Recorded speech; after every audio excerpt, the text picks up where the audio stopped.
Hi, my name's Kirby. Are you looking to offer your students a hands-on and creative experience? For our class, Current Issues in Teaching and Learning, we're going to be talking about Makerspace. Through emerging technologies such as a 3D printer or iPad and computer, and other simple tools like crayons, cardboard boxes, duct tape, or even Legos, you can create a makerspace. Introducing Makerspace. Makerspace is a place where creativity is most important. This space is designed and dedicated to hands-on creativity. Students must be making something here. There must be an actual product being generated. When teaching your students about Makerspace, construct guidelines with your students. Have them help to create the procedures. Discuss the expectations ahead of time. Make sure your students remember the guidelines and procedures you created, and build in focus moments. Give your students an opportunity to reflect on what they're making. According to Freeman, girls and students of color are still underrepresented in the K-12 maker movement. Makerspace does not have to be a defined space in your classroom or school. It can be a cart or totes of maker items. Makerspace does not have to be a 3D printer and computers. It can be cardboard boxes, duct tape, and markers. Jason Oler mentions the fourth R being art, and we need to practice critical thinking.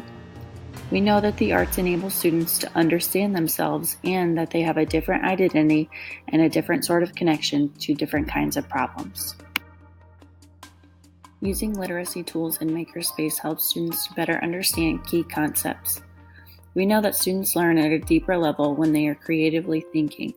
Therefore, they are engaged and learning when they are creating in the Makerspace. Makerspace Pros. Emphasizing deep learning experiences and outcomes generated through hands-on activities. Integrating art into STEM.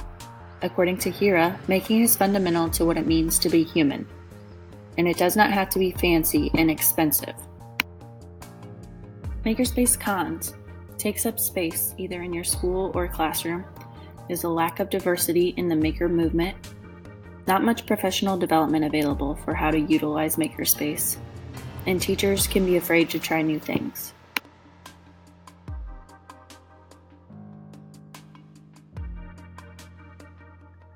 Additional thoughts. Makerspace would look different in each classroom. Materials may or may not be different throughout the entire year. Hira states that makerspaces have become known as places where people can pursue their creativity by making things that are personally meaningful to them, no matter their utility to the broader public.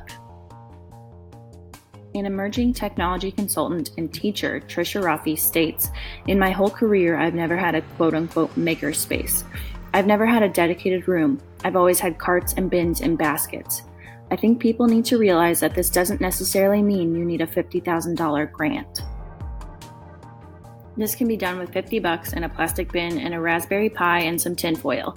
It's more about transforming your approach to teaching and learning and student inquiry." She added, "Anybody and everybody can do this in any budget, anywhere, any ability of student." This is according to Bolkin.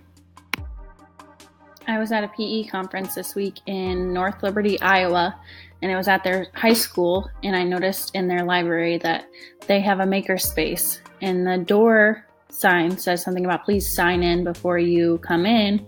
So I thought this was really interesting since I was making my presentation about Makerspace. Why should you start implementing Makerspace into your lessons?